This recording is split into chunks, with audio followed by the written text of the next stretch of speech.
Here's one of my favorite books, Giraffes Can't Dance, written by Giles Andreed and illustrated by Guy Parker Reese. Enjoy. We're going to learn about Gerald the giraffe. Giraffes can't dance. Giraffes Can't Dance by Giles Andreed, illustrated by Guy Parker Reese. I'm not sure how to pronounce his last name. I'm doing the best I can.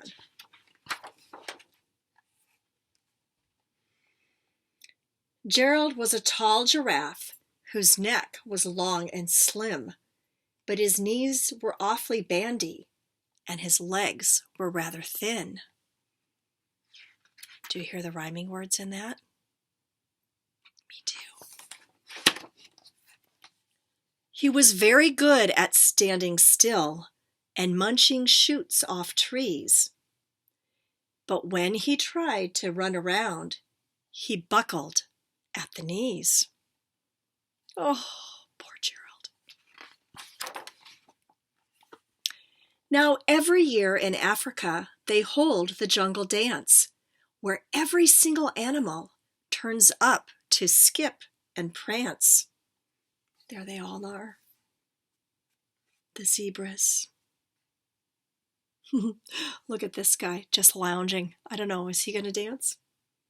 Jungle dance. And this year, when the day arrived, poor Gerald felt so sad because when it came to dancing, he was really very bad. The warthogs started waltzing, and the rhinos rock and rolled. The lion danced a tango, which was elegant and bold.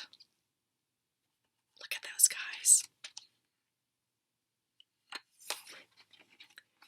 The chimps all did a cha-cha with a very Latin feel, and 8 baboons then teamed up for a splendid Scottish reel.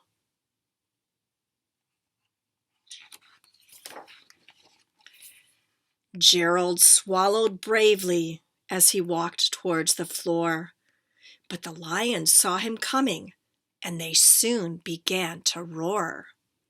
"Hey, look at clumsy Gerald!" the animals all laughed. "Giraffes can't dance, you silly fool.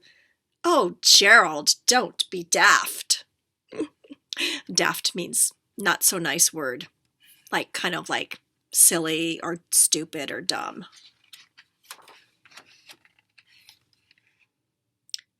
Gerald simply froze up. He was rooted to the spot. "They're right," he thought. "I'm useless. Oh, I feel like such a clot." So he crept off from the dance floor and he started walking home. He'd never felt so sad before, so sad and so alone. Poor Gerald. Have you ever felt like Gerald? Your friends were mean?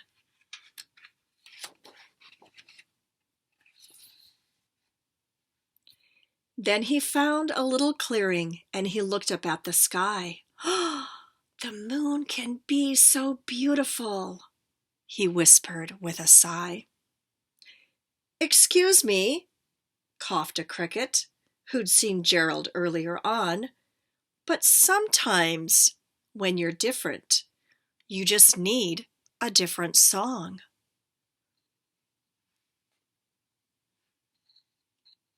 Where's my cricket? Right there. Do you think Gerald's going to listen?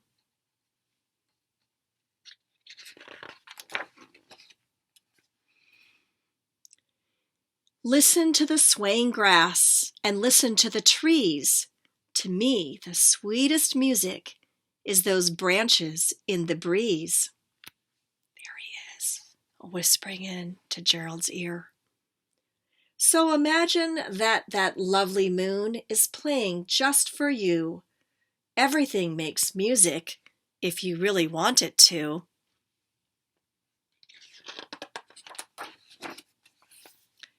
With that, the cricket smiled and picked up his violin. Then Gerald felt his body do the most amazing thing. His hooves had started shuffling, making circles on the ground. His neck was gently swaying, and his tail was swishing round. Look at that. Do you see how the artist drew some movement so we can see that his tail is going around and his neck is gently swaying? And down here you can see his hooves making a circle.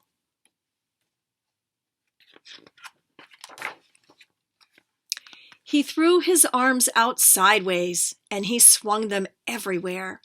Then he did a backward somersault and leapt up in the air. Wow, look at that. Again, our author, illustrator, has shown some movement of Gerald. And look at that smile on his face. He must be happy.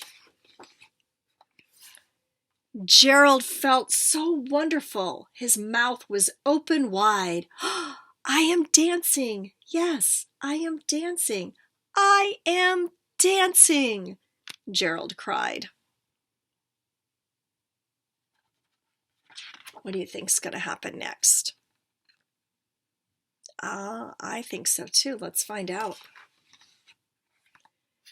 Then one by one, each animal who'd been there at the dance arrived while Gerald boogied on and watched him quite entranced. They shouted, "It's a miracle! We must be in a dream. Gerald's the best dancer that we've ever seen." And look at all of his poses. Lots of different styles going on there. How is it you can dance like that? Please, Gerald, tell us how. But Gerald simply twizzled round and finished with a bow. They're all throwing him flowers. What do you think Gerald's going to say? What's his answer going to be? Then he raised up his head and looked up at the moon and stars above. "We all can dance," he said, "when we find music that we love." So, boys and girls, if you're feeling adventurous, turn on some music. Get some moves like Gerald.